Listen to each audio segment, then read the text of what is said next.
Bueno, muy buenas noches para todos. Es un gusto estar con ustedes esta noche del webinar, donde dos grupos, o más que dos grupos, los dos capítulos de trabajo arduo que tiene la Sociedad Colombiana de Cardiología, que es el capítulo de falla cardíaca y el capítulo de imágenes, nos unimos para llevar este webinar donde vamos a tocar un tópico que es las imágenes cardíacas en el diagnóstico de insuficiencia cardíaca. Y esta noche nos acompañan dos pesos pesados de la imagen cardíaca, tanto aquí en Colombia como en el exterior. Tenemos que nos visita nuestro gran amigo, colega, compatriota, don Héctor Villarraga, desde la ciudad de Rochester, de la Mayo Clinic, y nuestro centro delantero local, el doctor Héctor Medina, que actualmente es el director del grupo de imagen de la Fundación Cardioinfantil en Bogotá, para hablarnos de lo que es la imagen en el diagnóstico de insuficiencia cardíaca. Yo quisiera hacer una pequeña introducción previamente, tratando de, digamos, esbozar qué es lo que nosotros hemos aprendido en cuanto a la parte ecocardiográfica y que nos han englobado la clasificación de los pacientes en pacientes con fracción de eyección reducida, en pacientes con fracción de eyección en rango intermedio y en pacientes con fracción de eyección en teoría preservada. Digamos que esta clasificación nos ha permitido, digamos, hacer una aproximación a cada uno de los cuadros clínicos y la ha adoptado la Sociedad Colombiana de Cardiología también en ese sentido. Y sabemos nosotros que la ecocardiografía es la herramienta inicial, es el estudio por imagen por excelencia para hacer la aproximación tanto inicial diagnóstica como la aproximación etiológica de qué es lo que pasa en los pacientes con insuficiencia cardíaca. Y una nueva técnica que ha ocupado gran parte en el último tiempo de nuestra atención, que es la resonancia magnética cardíaca. Resonancia magnética cardíaca que nos da una información valiosísima desde el punto de vista funcional, desde el punto de vista morfológico, desde el punto de vista de la función ventricular, tanto del ventrículo derecho como del ventrículo izquierdo, con una característica que es que nos permite hacer cortes anatómicos que obvia quizás muchas de las limitaciones que nos da el ecocardiograma. No quiero sesgarme, evidentemente saben que hacemos imagen, pero evidentemente los datos son muy complementarios. Mire que en un solo corte anatómico de la resonancia tenemos mucha información desde el punto de vista estructural y funcional que nos permite hacer una aproximación mucho más clara y sobre todo con otras técnicas como es la caracterización tisular y los flujos, que nos ayudaría muchísimo en el diagnóstico etiológico en la insuficiencia cardíaca. Vamos a ver qué no me anda. En la noche de hoy, entonces, vamos a tratar de ver cómo cada uno de estos métodos de diagnóstico nos van a permitir, perdón un segundo que tengo un problema aquí con el mouse, nos van a permitir tratar de utilizar las diferentes técnicas de imagen, específicamente enfocados en lo que es ecocardiografía y resonancia en el manejo de los pacientes con falla cardíaca. ¿Pero de qué forma? Vamos a tratar de hacerlo con casos clínicos, casos y más casos clínicos, de ver en la práctica cuál es la utilidad diagnóstica de cada uno de estos elementos diagnósticos. Así que yo los voy a dejar ahora ya con el doctor Héctor Villarraga, que nos va a presentar el primer caso de imagen cardíaca en el diagnóstico de insuficiencia. No sé qué pasó aquí, se me bloqueó la pantalla. Jorgito, ¿me puedes cerrar a mí la pantalla de compartir para que empiece Héctor, por favor? Sí, enseguida. Muchas gracias, Solón, y muchas gracias a la Sociedad Colombiana de Cardiología por la invitación a este.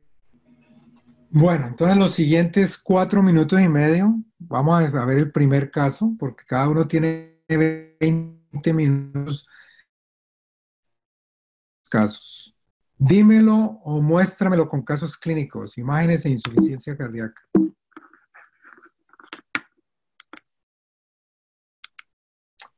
Entonces vamos a hacer casos clínicos y vamos a usar, básicamente a recalcar el uso de la ecografía, donde como hablaba Solón, en la parte anatómica y morfológica se parece mucho y a veces las resonancias toman mejores cortes, pero la fuerza y la parte fuerte de la ecocardiografía es el componente hemodinámico, que hasta ahora no hay ninguna técnica no invasiva que lo iguale. Un paciente de 56 años, masculino, con disnea y fatiga. El paciente era corredor, hacía más o menos unas 10 maratones al año y de pronto empezó a sentirse disneico y a duras penas podía hacer un cuarto de maratón. Esos eran sus signos vitales y el examen cardíaco no era normal. Este es su ecocardiograma. Entonces en el chat también pueden hablar y poner qué es lo que piensan. Entonces, como ven, paredes gruesas, contractilidad conservada, apical 4 cámaras, formato Mayo, se ve bastante gruesas todas las paredes, un poquito gruesa la válvula mitral también en la tricuspidia. Apical 3, mismo. Grosor y todo el ápex también grueso. Y ven ustedes también a su izquierda el ventrículo derecho, donde también se ven las paredes gruesas. Entonces me gustaría que dijeran en el chat y de pronto tú, Solón, me puedes ahí decir qué cree la gente cuál es el diagnóstico. Hemocromatosis, enfermedad de depósito, mitocondrial, amiloidosis o una chronic diálisis. ¿Qué opina la gente? ¿Qué dice el chat?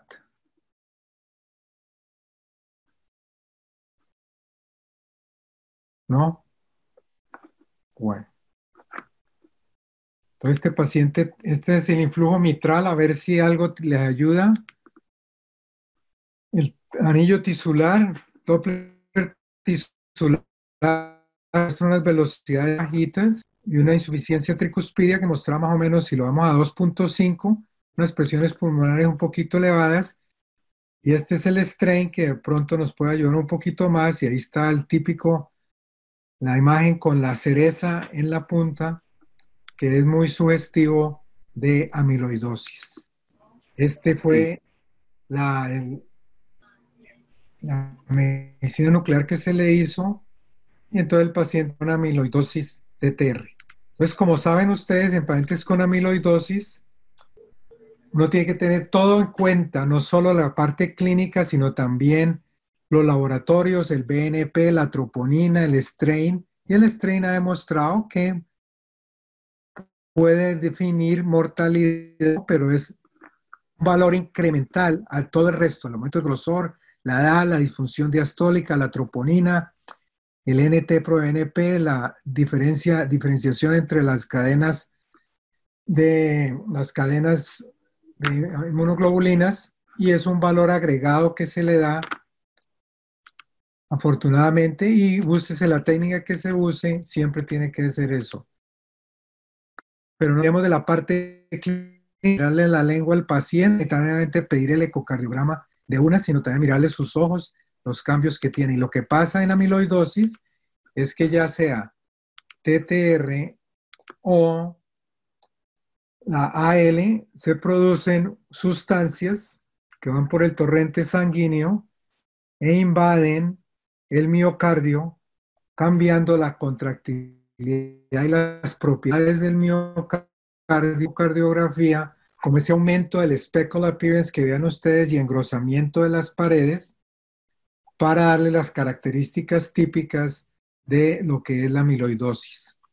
Como se puede usar también otros métodos diagnósticos de imagenología para su diagnóstico, pero creemos que con ecocardiografía se tiene una buena idea de lo que está pasando y se complementa. Y lo que pasa en pacientes con fracción de eyección preservada y falla cardíaca es que definitivamente hay aumento de las presiones de llenado, y los pacientes cuando hacen ejercicio, visto aquí más que todo en verde, hacen un aumento de las presiones de llenado rápidamente por la cavidad pequeña del ventrículo, entonces el paciente ahí mismo hace disnea de esfuerzo. Y si los comparamos la fusión en cuña con HFpEF versus los normales, vemos como las presiones en cuña y las presiones se elevan inmediatamente, al igual que las presiones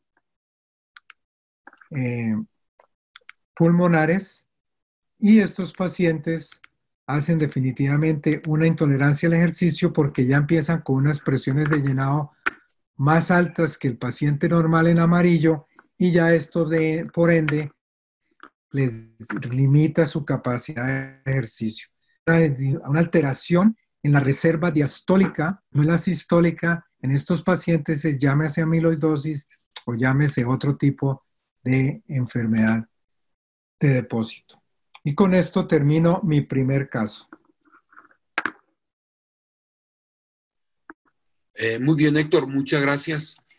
Vamos ahora con el doctor Medina, que nos va a presentar un caso enfocado en falla cardíaca con función sistólica preservada, pero este caso en resonancia. Héctor, buenas noches y bienvenido. Buenas noches, Solón, a ti y a la Sociedad Colombiana de Cardiología.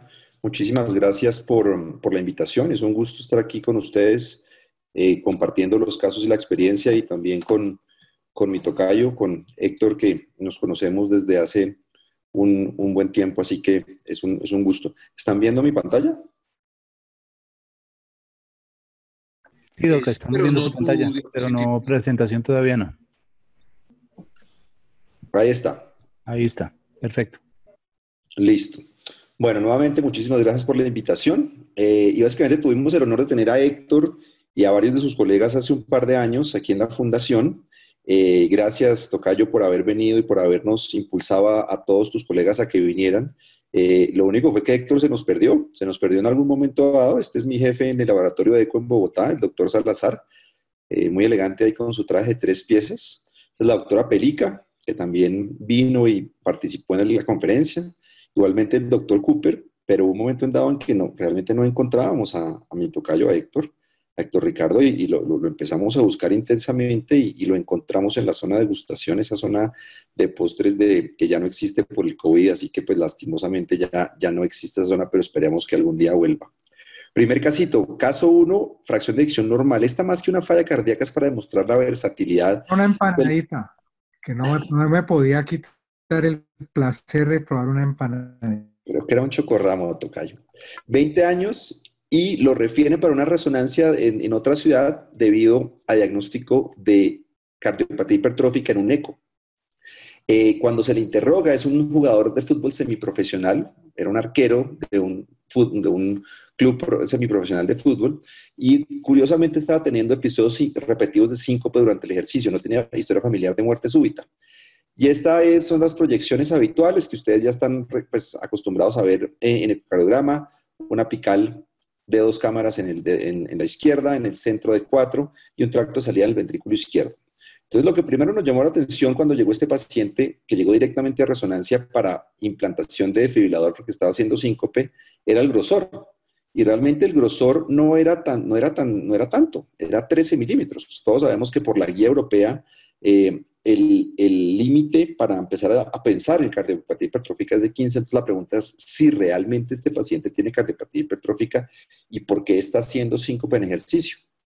Y si ustedes se fijan en estos localizadores, aquí pasa una cosa que es importante y que las personas que leen resonancia detectan fácilmente, y son estos pectorales bastante hipertrofiados, que son secundarios a la actividad del paciente, que, como les digo, es un arquero semiprofesional de fútbol. Entonces, esa hipertrofia del músculo esquelético, que no solamente se ve en los músculos pectorales, sino en toda la musculatura del tronco, llama la atención. Y cuando aplicamos gadolinio, fíjense ustedes que tiene un depósito subendocárdico bastante curioso, como si hubiera hecho un infarto. Pero este paciente es un paciente que no ha llegado ni siquiera a los 25 años. ¿Y por qué un paciente tan joven nos va a estar haciendo esto? Entonces, lo primero fue cuestionar el diagnóstico de cardiopatía hipertrófica, el cual no tenía, porque no llenaba los criterios para un grosor telediastólico de 15 milímetros más. Y lo segundo es, ¿por qué este paciente está teniendo este infarto como tan raro? Y cuando vemos acá, fíjense que ustedes no tienen trastornos segmentarios de contractilidad en esa pared. Si acaso tiene un poquitico de hipoquinesia, pero no son unos trastornos segmentarios que había llamado la atención en el ecocardiograma, y tampoco en los cines que le hicimos. Así que este paper se lo recomiendo. Es de los mejores papers que yo me he leído en resonancia, publicado ya hace 8 años por el jefe de imágenes cardiovasculares de Charlie Morillo en Calgary. Y fíjense ustedes cómo en pacientes con muerte súbita, antes y después, hay una reclasificación muy importante de las causas por qué un paciente hace muerte súbita. Si ustedes se fijan, antes de la resonancia a la izquierda, casi el 50% son normales. Después de la resonancia, esa normalidad, entre comillas, disminuye a un cuarto y aumentan dos diagnósticos significativamente. Uno es el paciente que estamos viendo, que es enfermedad coronaria sin disfunción ventricular izquierda. Este paciente tuvo un infarto. Tuvo un infarto por alguna razón que todavía no sabemos, pero que ya les voy a decir por qué la tuvo. Y el otro grupo que aumenta significativamente en estos pacientes que hacen muerte súbita, este paciente no hizo muerte súbita, estaba haciendo síncope en ejercicio, pero síncope en ejercicios de mal pronóstico. El otro grupo que aumenta es las enfermedades inflamatorias. Así que en este paciente tiene 20 años, síncope en ejercicio, no tiene cardiopatía hipertrófica, no tiene SAM, no tiene fisiología hipertrófica. ¿Cuál es el siguiente paso? ¿Será que es que alguna coronaria le está molestando? Entonces hay que mandarlo a angiografía. ¿Qué podemos hacer? Y esta es una secuencia de navegador hecha con resonancia que hacemos en nuestro laboratorio sin contraste. Si ustedes se fijan, se ve perfectamente la aorta acá. Y si ustedes se fijan y tratan de seguir las coronarias, esta es la coronaria izquierda. Y fíjense de dónde está saliendo la coronaria derecha. Es este hilito que ven acá, una muy pequeña coronaria derecha. Acá la vemos secuencial, de arriba para abajo. Y fíjense el pequeño, como dicen los gringos, el slit light, el espichamiento o aplanamiento de la coronaria, que una vez sale de esa intersección o de ese aplanamiento que sufre entre la aorta y la pulmonar, recupera su grosor. Entonces, fíjense ustedes que por eso este paciente está teniendo lo que se ve en el realce tardío. El paciente lo que está haciendo, lo que hizo fue un infarto de pequeño tamaño subendocárdico, que es lo que está provocando que haya tenido los síntomas de síncope en ejercicio, porque en síncope es cuando su frecuencia cardíaca aumenta, hay aplanamiento de esta pequeña coronaria derecha por parte de la pulmonar y de la aorta, que ahí se ven perfectamente. Así que, ¿qué hacemos? Se lo referimos a Néstor Sandoval, uno de nuestros cirujanos de congénitas. ¿Necesita defibrilador? Por supuesto que no. Este paciente no necesita defibrilador. Se le hizo una reclasificación de un corazón de atleta con un grosor de 13 milímetros que va de acuerdo a su hipertrofia de músculo esquelético, y lo que estaba teniendo es esta pequeña coronaria que vemos ahí, que cambia completamente el diagnóstico.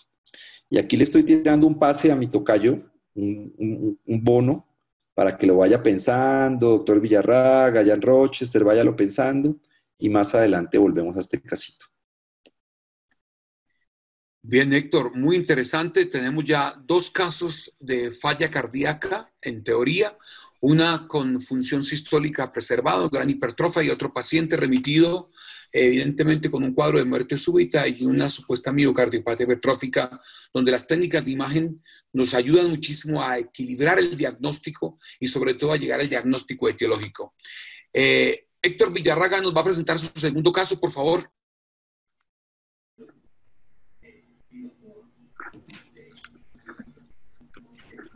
¿Ven la pantalla? Sí, perfecto.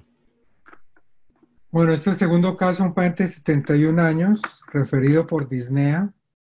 Quiero que mire muy bien este paresternal, eje largo, donde ven un ventrículo izquierdo bastante grande con paredes de grosor normal. Se fijan en detalle una válvula aórtica que está calcificada y que se ve que hay algo de apertura o no, pero eso lo vamos a ver en la siguiente diapositiva. Entonces pensábamos que para este caso sentaba yo un paciente valvular con falla cardíaca. Y miren, en la aproximación de la válvula aórtica, donde ya se ve más limitada el movimiento, el eje corto, donde se ve las tres cúspides bastante pequeñas, a duras penas abriendo, que se ve, si le hacemos una planimetría, lo más probable es que el área esté por debajo de 1 centímetro cuadrado. Tomamos las dimensiones del ventrículo y solo por 2D ya mostraba una fracción de eyección baja con un gasto bajito, un tracto de salida pequeño. Entonces hacemos las otras medidas para calcular área y para calcular gradiente. miramos la función diastólica por el influjo mitral y un Doppler tisular que muestra unas velocidades E' bastante deprimidas con un E sobre E' casi 20. Dando otras ventanas para mirar a ver qué velocidad obteníamos y qué gradiente se obtenía, y se hacen diferentes ventanas para ver cuál es el mejor, y digamos un gradiente medio alrededor de 22, pero con un área que se aproximaba a 1. Como todos sabemos, la severidad de la estenosis aórtica entre leve, moderada y severa, la severa, que es la que estamos concentrando en este caso, es área menor de 1 centímetro con una velocidad mayor de 4 y un gradiente mayor de 40. Pero resulta que este paciente tenía una estenosis aórtica de bajo gradiente, bajo flujo, con baja fracción de eyección, y para eso tenemos diferentes escenarios donde queremos mostrar qué hay que hacer en estos casos para tratar de llegar a un diagnóstico. Y quiero introducirle aquí de otra técnica por ecocardiografía para esto, porque el gradiente es menor de 40, en este caso 22, el área valvular está en 1.05 en un paciente con disfunción sistólica. Entonces, para esto tenemos dos escenarios diferentes, donde la fracción de eyección está deprimida debido a la estenosis aórtica, y hay una estenosis aórtica fija, o hay una depresión de la función ventricular izquierda debido a un daño, a una disfunción del miocardio que produce un proceso separado y realmente es una estenosis aórtica relativa. Entonces, ¿qué podemos hacer para eso? En esos casos usamos la dobutamina, sugerimos el estrés por dobutamina de bajas dosis para tratar de definir cuál de las entidades diferentes que puede tener el paciente. Usamos etapas de 5 minutos que se empiezan a 5 microgramos por kilo minuto y se aumentan de a 5 hasta 20 microgramos kilo minuto, y durante cada etapa se empieza la adquisición de data a los 3 minutos. ¿Qué datos obtenemos? Tenemos los diámetros a nivel basal, tensión del tracto de salida, la velocidad máxima, el TBI, y la velocidad máxima también por CW, y el gradiente medio. Y a 10 microgramos y 20, volvemos a medir la velocidad máxima, el TBI, con el Doppler pulsado y el Doppler continuo, y calculamos el gradiente, y miramos si el paciente tiene algunas alteraciones de la contractilidad. Y con eso miramos diferentes escenarios, calculamos el volumen latido, el gradiente medio, la área valvular aórtica, y podemos mirar diferentes escenarios de qué puede pasar. En la número 1, si ya es un paciente con una estenosis aórtica severa debido a bajo gradiente, entonces la velocidad máxima aumenta, el gradiente medio aumenta, el área va a seguir en 1 y la resistencia ha aumentado. En los casos 2 y 3, pues ya es algo relativo, entonces podemos decir con certeza que el paciente no tiene, que su falla cardíaca no es debido a la estenosis aórtica, que realmente la estenosis aórtica no es severa y posiblemente este paciente no debe ser llevado a cirugía por la estenosis aórtica porque realmente tiene un problema miopático por sí. Entonces, realmente hipertrofia, esto produce hipertrofia y esto es lo que produce la obstrucción, y en casos puede ser la hipertrofia dada que daña el miocardio o puede ser un daño a la fibra miocárdica, y para eso sugerimos y hacemos aquí el estrés eco con dobutamina en esos casos. No olvidarnos de que es importante usar diferentes ventanas para diagnosticar la estenosis aórtica. A veces nos quedamos solo con el interrogatorio de la apical 4 cámaras, visto acá, pero tenemos que ver a estos pacientes y interrogarlos desde otras ventanas, porque a veces ahí tenemos la respuesta y realmente no es que el paciente tiene una estenosis aórtica de bajo flujo, bajo gradiente, con baja fracción de eyección, sino que estenosis aórtica. Y solo recalcar en esta diapositiva que casi de 3.500 pacientes, 30% tenían un área valvular menor de 1, pero tenía un gradiente medio menor de 40. En nuestra experiencia, más o menos eso es en un 10%, porque usamos todas las otras ventanas que les estaba mostrando anteriormente. ¿Y cómo podemos usar el strain aquí? Y esto es solo para mirar fibrosis, porque la fibrosis, así como no va a llegar al cuadro extremo del caso que les presenté, es un marcador de mal pronóstico cuando se lleva al paciente a cirugía, y a veces estos pacientes se les reemplaza la válvula aórtica y el paciente sigue en declive y muere es por su cardiopatía que desarrolló, ya sea por la aorta, el daño, un daño miopático diferente. Con esto, resumiendo entonces, pacientes con estenosis aórtica de bajo flujo, bajo gradiente, con baja fracción de eyección, cuando lo sospechamos por eco, tenemos otra arma en el ecocardiograma, que es el endobutamina a dosis, pueden irnos los tres diferentes escenarios, que sea una enfermedad valvular fija, que sea relativa o que sea un daño miopático. Y con esto le doy paso al tocayo para su siguiente caso. Héctor, muchísimas gracias. Este es un ejemplo entonces típico de una falla cardíaca de origen valvular, donde la técnica ecocardiográfica nos permite dilucidar realmente cuál es la repercusión hemodinámica y poder decidir la conducta terapéutica. Héctor, su segundo caso en resonancia, por favor. Sí, señor. Aquí de todas maneras le pongo el casito al doctor Villarraga para que lo vaya pensando y lo vaya pensando. Mire a ver qué piensa de mi casito, de mi casito. Siguiente caso de resonancia.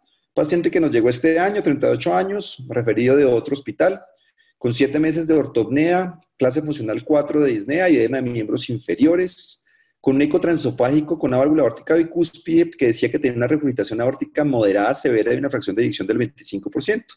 Estaba en estos medicamentos, le agradezco a Ramón Medina, mi fellow, que me facilitó la información clínica, y básicamente el paciente llegó como paciente ambulatorio a hacerse la resonancia para tratar de dilucidar cuál era la severidad de la insuficiencia.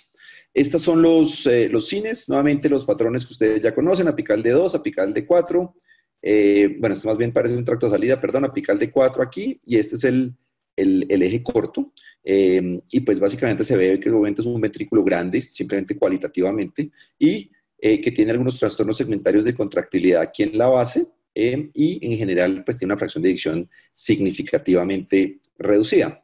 Acá le hacemos siempre una apical de 2 cámaras para estar seguros y un inflow del derecho para estar seguro que no tenga ninguna patología asociada. Y nos llama la atención que el derecho también tenía una disfunción bastante importante de la fracción de eyección, o sea, era una falla biventricular. Aquí hacemos la secuencia de perfusión, inyectamos gadolinio, primero en el derecho, fíjense lo despacio que se llenan ambas cavidades, y fíjense acá, no sé si lo alcanzaron a ver o no, lo vamos a ver nuevamente de a poquitos. Ahí, que hay un defecto de perfusión. Esta es la secuencia más importante de una masa durante la resonancia, que es la secuencia de perfusión, y fíjense que ahí, en ese punto a nivel del ventrículo derecho, una deficiencia en la perfusión, lo que nos hace sospechar inmediatamente que tenga un trombo ventricular en el ventrículo derecho. Estas son las secuencias de realce tardío. Aquí confirmamos la sospecha del trombo que vemos en esta secuencia, y fíjense que aquí también tiene una cicatriz que es inusual, una cicatriz en la pared, en el tercio medio de la pared anterolateral, y acá vemos nuevamente nuestro trombito, acá en esta secuencia de realce tardío, también se puede ver, y vemos esta cicatriz inferolateral, y también vemos realce tardío a nivel de la inserción del septum interventricular, tanto anterior como posterior, que son signos, realmente son 2 etiologías los que nos pueden dar eso, o hipertensión pulmonar crónica, o una cardiopatía hipertrófica, en este caso es que el paciente tenía hipertensión pulmonar. Hacemos nuevas secuencias, más que todo mirando el trombo del ventrículo derecho. Acá vemos el ventrículo derecho con el defecto de perfusión en realce temprano. El realce temprano es una secuencia que se hace con un tiempo de inversión de 600 o 550 milisegundos, y acá lo confirmamos nuevamente. O sea que es un caso un poquito inusual. Y acá vemos un SIN a nivel de la válvula aórtica, y ya van a ver lo bonito que se ve la bicúspide. Esto yo lo había visto el eco transesofágico del otro hospital, pero aquí vemos la válvula bicúspide muy bonita, como se abre lentamente. En ese momento, el paciente lo bajamos del imán y no hacemos todo el diagnóstico en ese momento. Yo estaba escaneando, así que la ausencia del diagnóstico es culpa mía y solo mía. Y si ustedes se fijan en el localizador, que lo estábamos analizando en el momento de leer el estudio, fíjense qué pasa con la aorta ascendente. La aorta ascendente, en la aorta torácica, acá, uno sigue subiendo y se desaparece. No hay una aorta ascendente normal. Adicional a eso, hay otro signo que Nos faltó ver a nosotros en los localizadores, mea culpa. Como decía un cofelo mío en Estados Unidos, este es un servicio de lavandería, vemos nuestros errores también. Y fíjense que las mamarias están muy dilatadas. Esta es la mamaria izquierda, esta es la mamaria derecha, y ese no es el aspecto común de las mamarias. O por lo menos no en Bogotá. No sé si en Rochester, Minnesota, se vean tan grandes las mamarias, pero acá no se ven así. Así que devolvemos al paciente al resonador al otro día temprano para tratar de entender qué era lo que estaba pasando y le hacemos una secuencia, que es esta secuencia de angiografía, para ver cómo se ve la aorta. Y si ustedes la ven más despacio de lo que la estoy proyectando, ahí, hay una interrupción en el llenado de la aorta o en el flujo de la aorta, ahí, específicamente ahí. Entonces, este paciente con una aorta bivalva no solamente tiene una aorta bivalva, sino que tenía algo adicional que no se había sospechado, que era una coartación de aorta. El paciente sale del laboratorio de resonancia y se va a donde mi jefe, el doctor Salazar. Bueno, entonces estos son los resultados de la resonancia hasta ese momento. Tiene una dilatación severa del ventrículo izquierdo, una dilatación severa del ventrículo derecho con disfunción biventricular y una fracción regurgitante de 67%. O sea, definitivamente es severa, es tan severa como puede ser. Y acá está el doctor Salazar tomando las fotos y él no sabía en ese momento que el paciente ya le habíamos diagnosticado una coartación, pero cuando él está haciendo la retracción ve que hay una disminución significativa del grosor de la aorta y acaba en una ortogonal. Aquí estamos a 38 grados, aquí estamos a 104 grados. Él hace, sin necesidad de tener la información de la resonancia, el diagnóstico de coartación de aorta por transesofágico, después poniendo todo junto, obviamente, pues es un paciente típico con bicúspide y con coartación, con una insuficiencia aórtica severa. Simplemente es para denotar que, si bien el ecocardiograma transtorácico y transesofágico pueden hacer el diagnóstico de esta patología, definitivamente esta secuencia de angiografía pues nos permite una localización muy exacta de dónde están sucediendo. Aquí están las dos mamarias a un lado y al otro en la parte anterior del tórax. Así que es la importancia de la resonancia como estudio complementario en una valvulopatía aórtica severa en asocio con coartación. El paciente fue operado esta misma semana y bueno, les contaré más adelante cómo le fue, pero con seguridad tendremos un resultado positivo de el procedimiento quirúrgico. Tocayo, ¿me estás oyendo? Mira, Tocayo, mira lo que está pasando con el caso Bono. Mira, Héctor, muchas gracias por su caso excelente. Este es un ejemplo de cómo las imágenes cardíacas son complementarias en muchos de los escenarios clínicos de la insuficiencia cardíaca. Vimos ya un caso donde el ecocardiograma nos permite dilucidar exactamente cuál es el grado de la valvulopatía en el caso del bajo flujo y bajo gradiente en estenosis aórtica. Y Héctor Medina nos acaba de, mostrar cómo la complementariedad de la resonancia da a detectar otras patologías cardiovasculares que pueden agravar más aún, en este caso una insuficiencia aórtica con severo compromiso a la función ventricular. Héctor Villarraga nos va a presentar su tercer caso. Vamos a ver ahora casos con función ventricular, falla cardíaca con función sistólica deprimida. Héctor, su caso número 3, por favor. Gracias. ¿Lo pueden ver? ¿Lo puedes ver? Sí, lo que está perfecto en pantalla. Listo. Entonces, este es un paciente de 77 años y como es de falla cardíaca, venía con disnea de esfuerzo, disnea paroxística nonaria. Como pueden ver, este parastena largo y ven aquí a nivel de la válvula aórtica que se ve mucho mejor y no como en el caso anterior, donde la cavidad estaba mucho más dilatada y no había contractilidad alguna, pero ven que la pared inferolateral está casi completamente aquinética, mientras que el septum anterior hay contractilidad. Una insuficiencia mitral excéntrica. Porque aquí vemos un eje parasternal corto a nivel de la válvula mitral, donde vemos alteraciones regionales de la contractilidad en toda esta área, que sería el septum inferior, la pared inferior y la pared inferolateral y alguito de la pared lateral.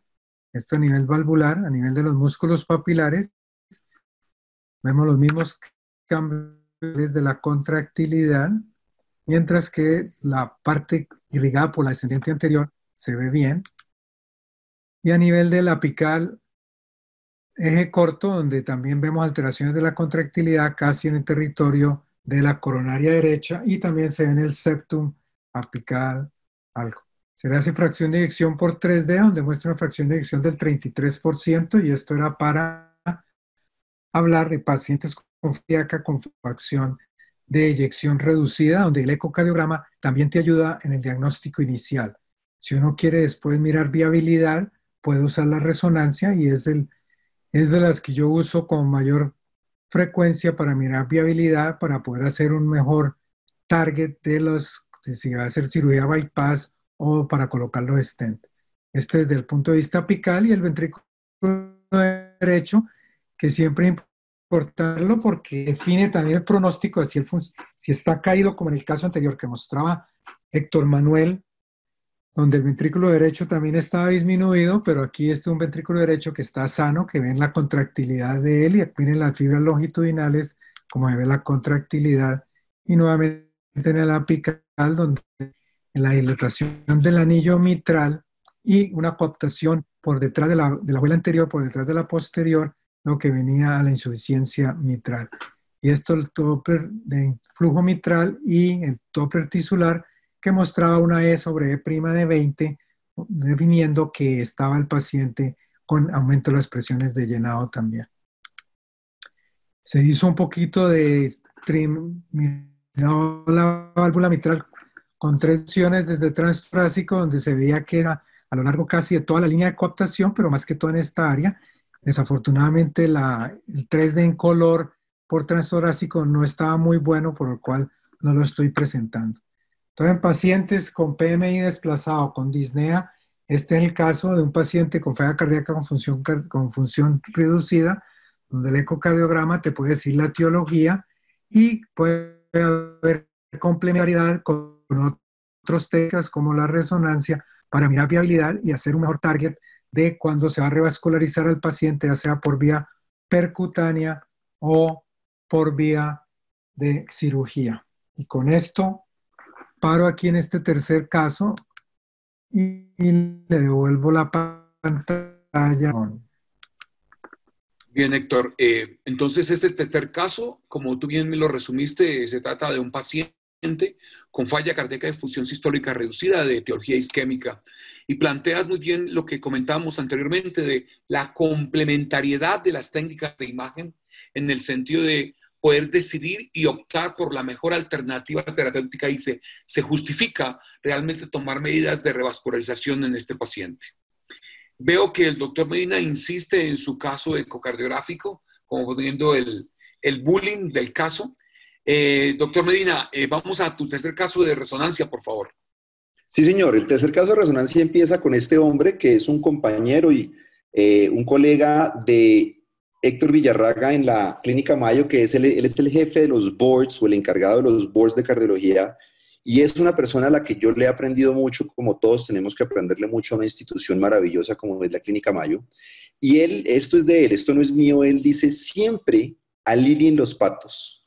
Un pato se ve como un pato, cuaquea como un pato y camina como pato. La traducción en inglés es looks like a dog, quacks like a dog and walks like a dog. Es como un juego de palabras, pero siempre, sobre todo para los fellows que están viendo el seminario, la historia tiene que hacer match con el examen físico y tiene que hacer match con la imagen.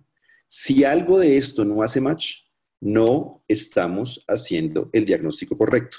Y de las cosas más maravillosas que yo aprendí cuando fui a Rochester en esa época, no tenía el gusto de conocer al tocayo, fue haber aprendido este concepto y ya se los voy a mostrar por qué.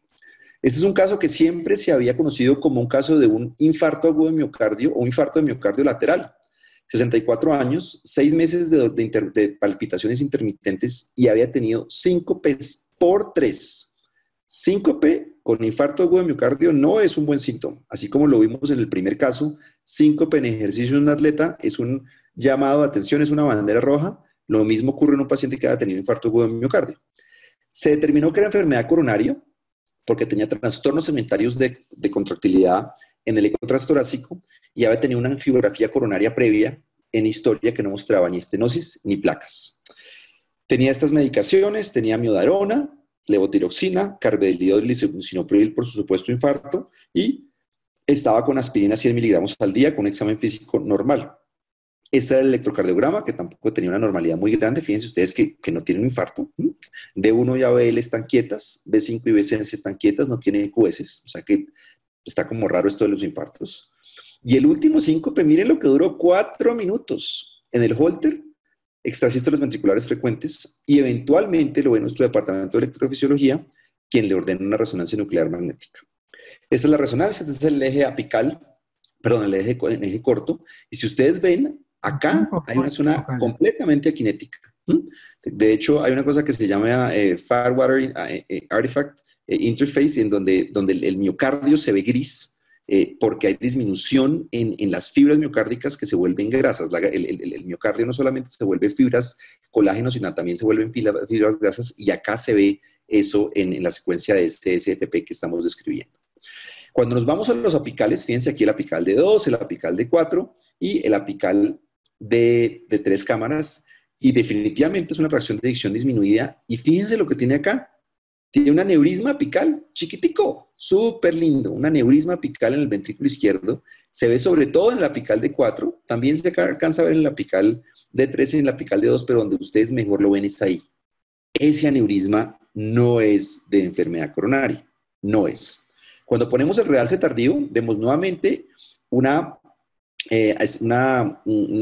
secuencia una evidencia de realce transmural en el ápex, que también se ve acá, donde veíamos el aneurisma chiquito. Y fíjense ustedes la pared lateral, anterolateral e inferolateral, completamente fibrosada, aquinética y completamente fibrosada. Ustedes que son expertos en la enfermedad ya saben de qué estamos hablando. Y si vamos de arriba para abajo, desde la base hasta el ápex, vemos cómo se ve muy bonito la distribución del infarto en toda la pared anterolateral y finalmente con el ápex también infartado con un patrón transmural apical. Se le hace la angiografía coronaria, en donde no tiene una enfermedad coronaria significativa, simplemente se confirma el hecho de que las coronarias son completamente normales, o sea que no tiene infarto lateral, tampoco tiene alguna rama por ahí perdida en la derecha que tenga alguna enfermedad coronaria. Es una paciente que tiene angiografía, pero tiene algo de placas, pero no tiene ningún infarto ni ninguna oclusión aguda. Entonces la pregunta es, ¿qué tiene? Tiene un infarto transmural, como ya lo vimos, pero en esta clasificación, que es una clasificación de toda la vida de resonancia, donde aquí aparecen todos los libros, a lo único que asignan infarto transmural es a enfermedad coronaria. Todo lo demás es no isquémico. Y eso es un error que tiene esta clasificación. Y ya vamos a ver por qué. Este es nuestro infarto, es transmural. El paciente no tiene, repito, no tiene enfermedad coronaria. Así que, ¿qué? ¿Nos vamos para la casa? ¿Obama está contento y el paciente tiene un infarto transmural? Por supuesto que no. Nuevamente, volviendo al doctor Nishimura, que es tan sabio y que tiene tantos años enseñando medicina cardiovascular, hay algo que no nos cuadra. Los Obama no están de acuerdo. Ellos no creen que esto sea un infarto con isquemia. Y algo se nos descuadró. Estábamos contentos con la historia, tenía una historia de enfermedad coronaria, el examen físico no era típico, pero las imágenes no tienen sentido. Tiene un infarto en la pared inferolateral con aneurisma y un infarto apical. Eso es Chagas hasta que se demuestre lo contrario. Pero fíjense en esta clasificación, para aquellos que les gusta resonancia, ¿dónde aparece el Chagas? Aparece con una distribución no isquémica, mesocárdica o subepicárdica. El Chagas también debería estar acá. Y ya van a ver por qué. Otros patrones transmurales de realce, la sarcoidosis. Esto es un caso de nosotros, del departamento de falla cardíaca. Este paciente se presentó con taquicardia ventricular y cuando le hicimos biopsia a este nivel tenía estas células multinucleadas y caseomas. Es un paciente con una miocarditis de células gigantes. Ya estamos escribiendo esta serie de casos con nuestros colegas aquí en la fundación y también lo estamos haciendo con nuestros colegas de la Clínica Mayo y de UCLA. Y finalmente, el Chagas. Estas tres entidades también se presentan con realce miocárdico transmural. Así que esto hay que volverlo a dibujar y hay que volverlo a publicar. La infección por Chagas produce vasculitis y produce una miocarditis aguda y las zonas que son más propensas a tener esos infartos transmurales son la inferolateral basal y la apical, y lo que ocurre acá básicamente es que en el episodio agudo de hiperemia vascular hay robo coronario y estas zonas que son las que están más distales en la vasculatura pulmonar son las que sufren el infarto isquémico o el infarto por redistribución o por robo coronario. Como vemos acá, ápex, pared inferolateral completamente infartadas. El paciente es llevado después de la resonancia a una ablación de taquicardia ventricular. La serología para Chagas sale positiva y por lo tanto estamos alineando los patos. Ahora sí nos cuadran la historia, ahora sí nos cuadra el examen físico y ahora sí nos cuadran las imágenes. El paciente tiene Chagas, no tiene un infarto agudo del miocardio. Perdón, aquí me está pasando algo como harto, pero bueno, esta es la distribución de la cicatriz. Acá vemos la cicatriz cuando es mapeada por nuestros electrofisiólogos. Acá vemos cómo la zona corresponde exactamente de la cicatriz a donde se origina la taquicardia ventricular. Es tratada exitosamente y simplemente para recordarles cuál es el espectro de presentación de la enfermedad de Chagas. Se puede presentar como lo vimos acá, ápex y pared infralateral aquinética con taquicardia ventricular. Se puede presentar también,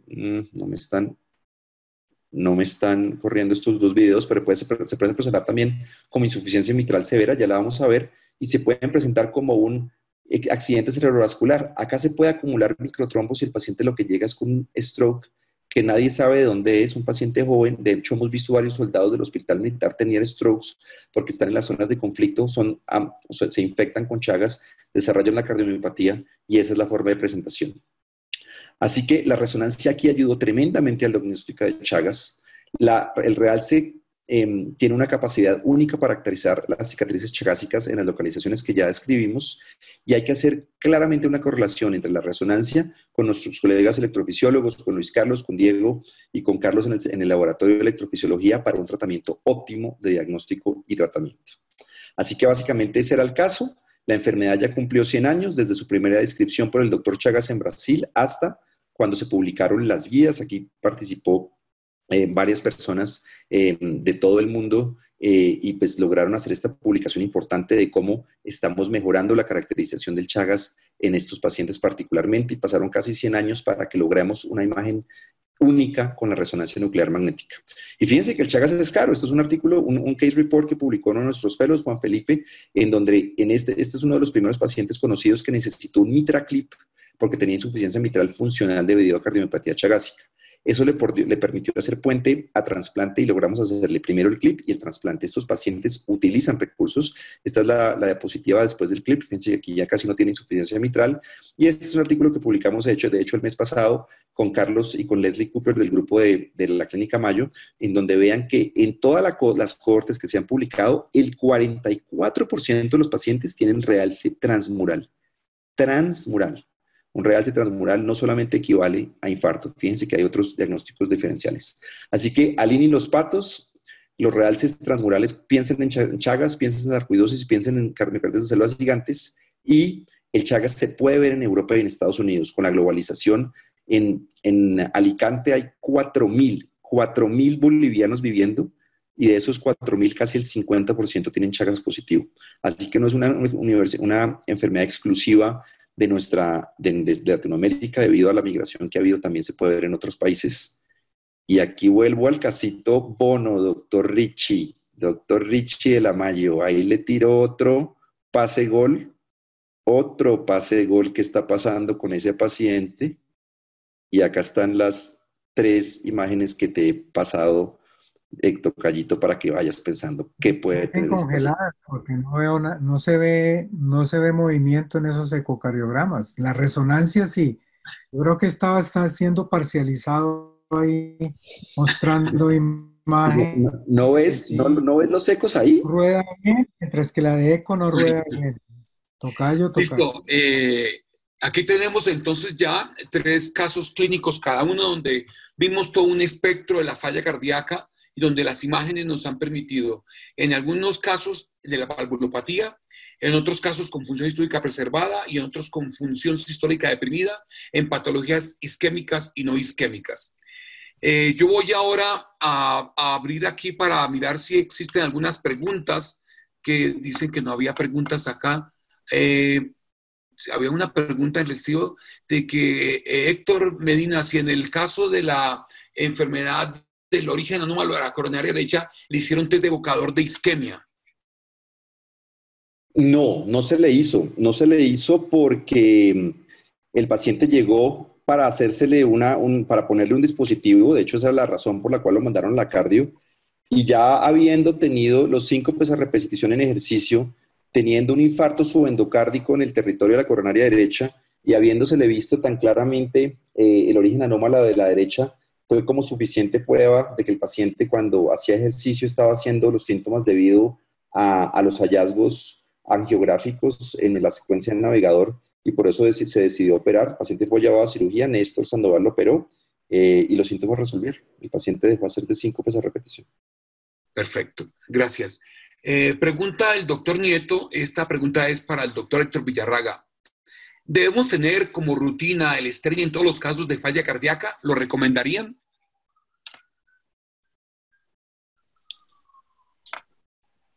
Te oí la mitad de la pregunta, Solón.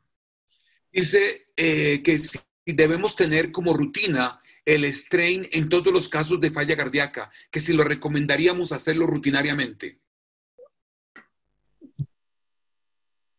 No, yo creo que la base grande y la respuesta grande sigue siendo hacer el transtorácico primero. El strain se requiere que tenga experiencia y puede tener unos resultados anormales, siendo que esos no eran. Entonces la recomendación grande es, si lo vas a usar, va a usar el strain, empiece a hacer pacientes normales hasta que se sienta confidente, luego empieza una patología a la vez para mirar los cambios. Pero si la información por el transtorácico es grande y el strain obviamente es complementario, pero es a medida que uno va obteniendo exámenes, va alineando los patos, como decía Nishimura, para que todo suene, camine y se parezca a un pato. No va a ser el único que te da la respuesta. Perfecto, muchas gracias, Héctor. Pregunta el doctor Aristizábal, esta es para el doctor Medina. El paciente con coartación e insuficiencia aórtica, ¿qué intervenir primero? ¿La insuficiencia o la coartación? Muy buena pregunta, muy buena pregunta. Probablemente la coartación. La coartación porque obviamente en insuficiencia aórtica está aumentada la precarga y la poscarga, solamente por la valvulopatía, pero ese aumento de la poscarga se exacerba, que también habla Nishimura en los boards, con la coartación. Entonces lo que hay que hacer es tratar la coartación y ver cómo está la insuficiencia después del tratamiento de la coartación, para determinar si necesita ser intervenido tanto la válvula como la aorta o solo la aorta. Y básicamente pues esa es como la aproximación. Sin embargo, cuando le hicimos el contraste de fase de la aorta, pues ustedes vieron que si bien no es torrencial la regurgitación, sí hay una fracción regurgitante de 67%, el cutoff, el límite para llamarla severa es 50%, o sea que está casi 17% por encima. Pero para responder específicamente la pregunta, probablemente tratar la coartación, y existiría la opción de repetir la resonancia o repetir el eco. Probablemente no habría que repetir la resonancia, solamente el eco, para determinar si mirándolo ventana a ventana, la comparación de una o de otra, la comparación entre el pre-tratamiento con coartación con post ha mejorado, y si ha mejorado significativamente se puede seguir el paciente secuencialmente con ecocardiogramas. Muy buena pregunta. Excelente, muy bien. Una pregunta del doctor Gabriel Salazar. Gabriel, buenas noches, gracias por participar. Y esta va directamente con nombre propio. Para el doctor Villarraga, dice Gabriel, ¿qué opina del concepto de la rata de flujo aórtico en los pacientes con área valvular por debajo de 1 centímetro y bajos gradientes? ¿Sirve para la estratificación? Yo creo que es una herramienta más para uno definir en qué grupo pueden estar los pacientes. No podemos colgarnos de solo un método diagnóstico o la información que nos dé al eco, pero creo que la tasa de flujo, el flow rate, y la rata de flujo es algo más que nos puede ayudar para definirlo. Es que todo lo juntamos y con eso definimos, pero siempre mire también viabilidad, no viabilidad, porque si estos pacientes se llevan a cirugía y el corazón realmente no tiene con qué responder, pues también no hay necesidad de la cirugía, más bien. Perfecto, doctor, muchas gracias. Pregunta al doctor Javier Torres, y estaba para nuestro doctor Héctor Medina. Dice, con respecto al caso del trombo en el ventrículo derecho, ¿hicieron algún control por el trombo posterior? No sé si se le hizo una resonancia. Lo presentamos en junta y como les decía, lo operaron esta semana. el trombo no se veía tan bien, porque es un trombo difícil de ver inclusive en resonancia. En este momento no tengo las imágenes de eco acá, pero no estoy seguro que se le hiciera un seguimiento. Sé que se empezó a hacer anticoagulación. Bien, ok. Bueno, mire, llevamos una hora y tenemos unos minutos más. No veo más preguntas aquí del auditorio, pero yo creo que existen algunas condiciones clínicas en las que las imágenes nos van a apoyar muchísimo para definir realmente el diagnóstico de insuficiencia cardíaca.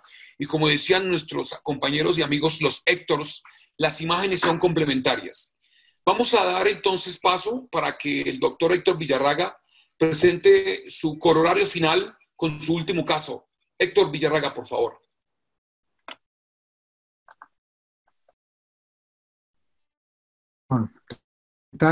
Como último caso, pero quiero que abras las preguntas y voy a presentar la primera imagen y quiero que la gente escriba allí en el chat qué es lo que cree que es o en el de preguntas y respuestas, solo con la primera imagen y después lo avanzo.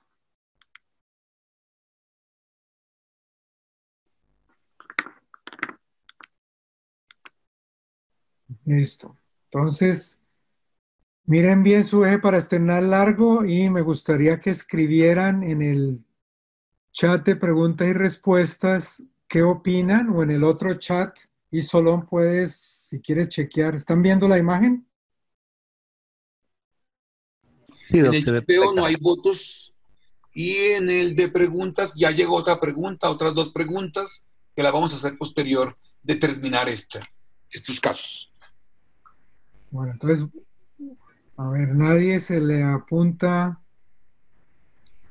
con esta imagen. Vamos con la siguiente imagen.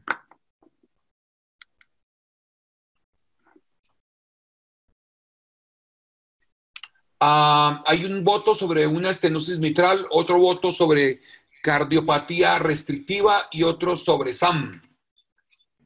Hay alguien que dice válvula en paracaídas No la veo, no la veo en esa. el chat, Doc. Abajo. Movimiento anterior sistólico SAM, Alguien, cardiopatía restrictiva, estenosis mitral. No me ha llegado todavía la respuesta de la válvula en paracaídas aquí. alguien dice mixoma versus fibroelastoma en el chat, Doc. Ok, perdón. El chat, gracias por decirme. Bueno, mixoma versus elastoma, válvula en paracaídas restrictiva, válvula en paracaídas. Ahí vale, así vale la votación, Héctor. Bueno, siga la siguiente imagen. A ver, ¿qué opinan?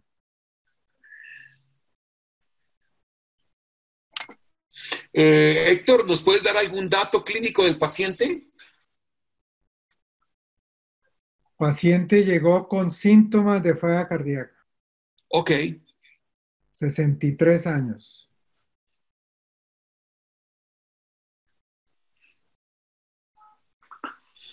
A ver si tenemos más votos aquí. Válvula mitad en paracaídas, luego dice mixoma, válvula mitad en paracaídas, prótesis en vaivén, alguien dijo. Disquinesia del septum ventricular y hipoquinesia para el libre, restricción de válvula mitral.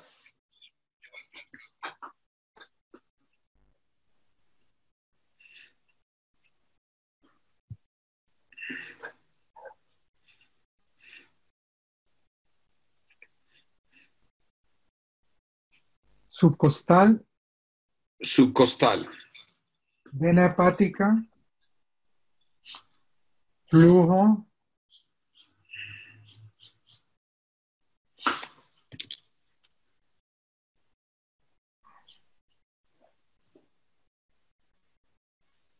bueno.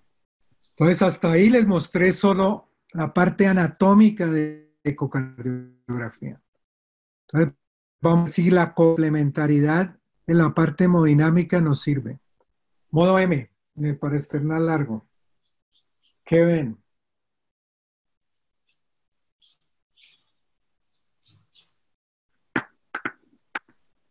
Ventrículo derecho, septum, ventrículo izquierdo, pared posterior.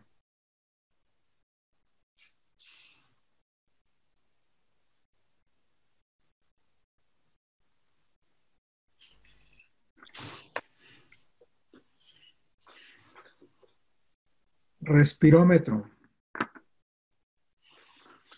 Ventrículo derecho dilatado, a ver si alguien más hay otra información aquí. En la parte del chat no. En diagnóstico aparece válvula en paracaídas y no veo otro. ¿Hay nadie más animado? Aquí alguien escribió miocardiopatía restrictiva, restrictivo, dice alguien. Ok. Doppler En Facebook tisular. dicen dilatación de la válvula derecha, o estenosis aórtica o pericarditis constrictiva. Muy bien. Perdón, ¿esos tres diagnósticos en uno solo o son diferentes personas aportando diagnósticos, Jorgito?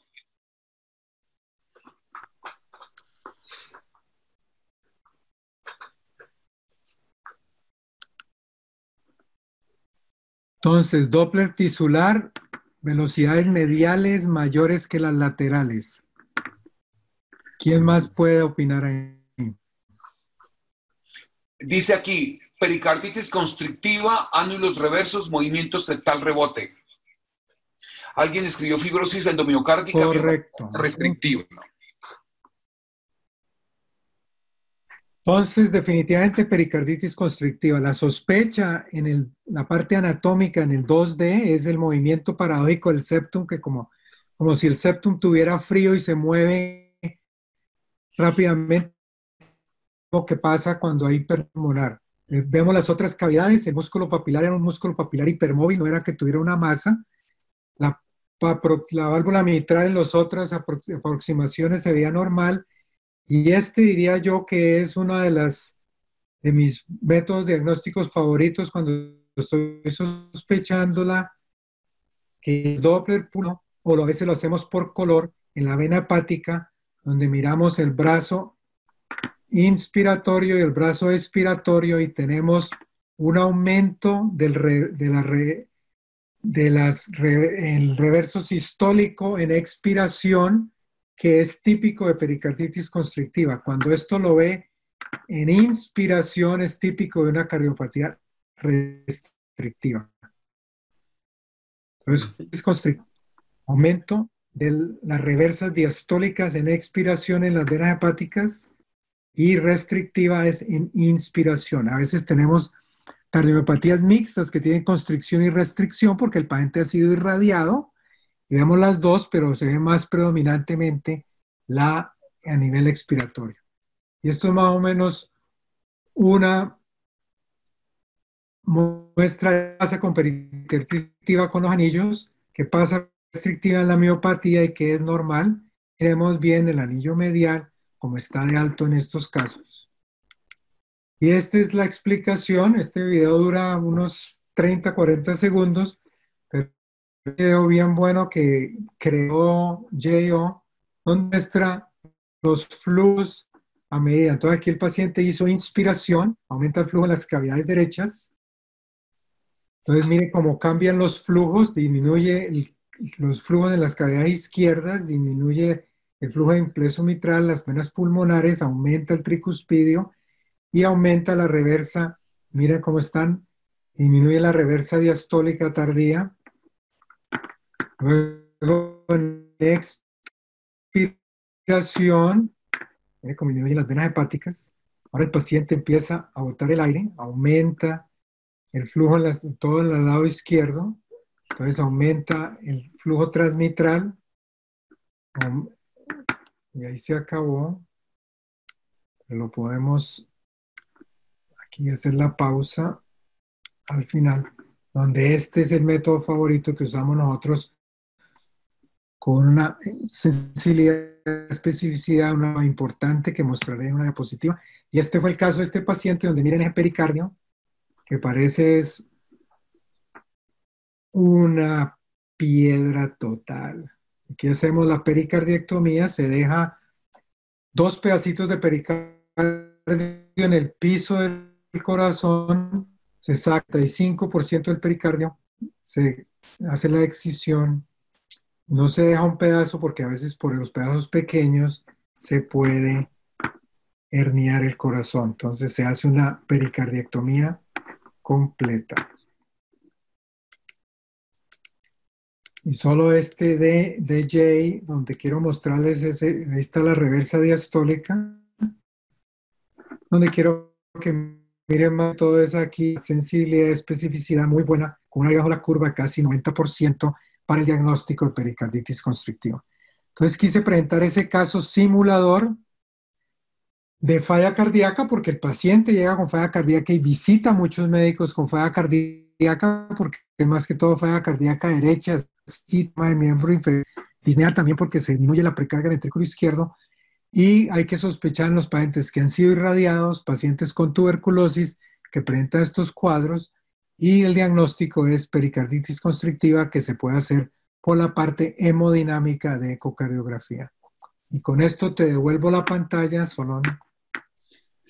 Bien, Héctor, muchas gracias. Un lindo caso entonces donde también la imagen diagnóstica cardiovascular nos permite desenmascarar aquellos mimetizadores de falla cardíaca. Lindo caso, Héctor. Muchísimas gracias. Bueno, el bonus final para nuestro colega y amigo Héctor Medina, que nos va a presentar, Héctor, como último caso en resonancia.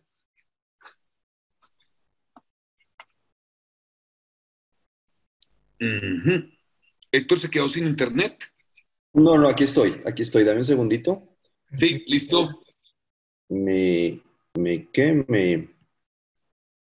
está tomando el pelo el sistema. Dame un segundito, Solón, por favor.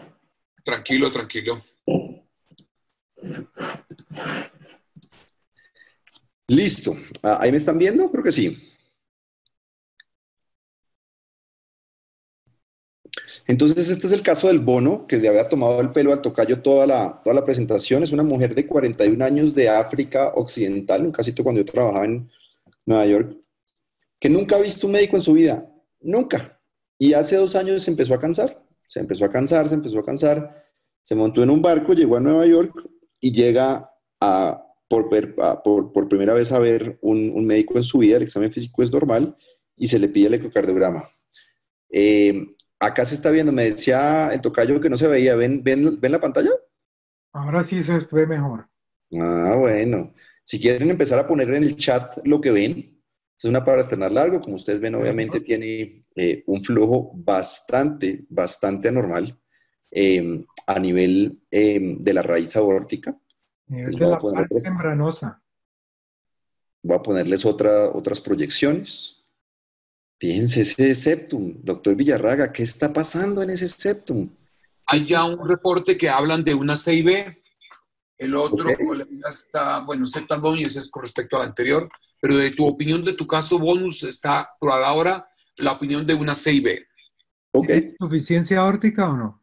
Tiene un poquito de insuficiencia aórtica, una gotica, y se ve más ahí como esas cosas, doctor Villarraga. Como que no sabe uno para dónde, por qué, en qué momento.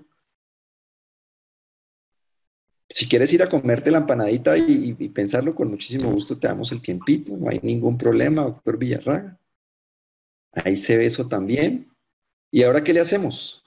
¿Qué le hacemos a este paciente? Necesita un transesofágico, necesita una resonancia, necesita un cateterismo. ¿Qué le hacemos? Aquí dice, barbo los datos, dice aneurisma del seno del valsalva, una alcapa, dice que también tiene una sella también, y una ruptura del seno coronario del ventrículo derecho. Ruptura del seno coronario del ventrículo derecho. Bueno, muy bien, muy bien. El primero que me mencionaste es exactamente el diagnóstico. Esta es una tomografía que le hicimos para no solamente hablar de resonancia y la complementariedad de imágenes. Esta es una adquisición inusual que hacemos, que es caudocefálica. Y fíjense ustedes esa dilatación masiva. Esto es la arteria coronaria derecha. Se dilata, se dilata, se dilata. Fíjense la dilatación tan absolutamente masiva que tiene. Estos vasitos que veíamos ahí como el flujo que estaban caracterizando como una CIB, no es una CIB, simplemente es que la coronaria derecha está completamente dilatada. Acá se ve el flujo que veíamos. Este es el tamaño de la coronaria derecha. Eso parece 5 veces el tamaño normal. Acá vemos la coronaria derecha en el paraesternal largo, y acá la vemos saliendo del seno de valsalva derecho, que está completamente dilatada. Y la persona que hizo el diagnóstico de la dilatación del cedro coronario y de la alcapa tiene toda la razón. Fíjense ustedes, ahí está la coronaria izquierda saliendo del tronco de la pulmonar. Y la razón para la dilatación severa, masiva de la coronaria derecha, es que como no hubo existencia de coronaria izquierda, lo que hay que hacer es suplir con toda la coronaria derecha la totalidad del corazón. Simplemente mis mensajes para llevar a casa en pacientes con muerte súbita o síncope en ejercicio, que pueda llegar a aparecerse, cuando el cateterismo y el eco no son diagnósticos, por favor pidan una resonancia. Hay que pedir una resonancia porque el yield diagnóstico aumenta hasta en un 76%. La resonancia es un excelente método no invasivo para la evaluación de una región resucitante e ideal para la imagen aórtica. Y el Chagas es un gran enmascarador. El Chagas puede parecer miocarditis, el Chagas puede parecer un infarto, el Chagas puede parecer sarcoidosis. La resonancia nuclear magnética es muy útil para detectar aneurismas y fibrosis en esos pacientes. Y finalmente, agradecimientos a mi equipo en la Fundación Cardioinfantil, a todo el Heart Team, del cual nos sentimos muy orgullosos, al Centro de Imágenes Cardiovasculares, a mi jefe en ecocardiografía, el doctor Salazar, a todos mis compañeros, de la parte de ataque y resonancia de corazón, desde la que me encargo, y a mis feros de cardiología, nuestros feros de cardiología, Sergio, Juan Felipe, Ramón, Lucas, Diego, Felipe, Peniche y el capo Alberto Navarro. Gracias por todo lo que hacen todos los días y por trabajar tan duro para que nuestros pacientes salgan adelante. Y finalmente una fotico ya, el doctor Villarraga en el último congreso de Medellín, aquí con nuestros fellows, está nuestro grupo de fellows y ahí estamos compartiendo la última vez que pudimos vernos y disfrutar de la compañía de Héctor y de todo lo que nos enseña. Así que muchísimas gracias. Bueno, muchísimas gracias por sus bonus de adición, donde nos muestran un simulador de falla cardíaca y cómo las imágenes complementarias nos ayudan a llegar a un diagnóstico más certero y exacto de nuestros pacientes. Bueno, son las 8:17 de la noche. Hemos pasado un poquito del tiempo establecido, pero tenemos un permiso de más de tiempo para poder llevar a ustedes este webinar.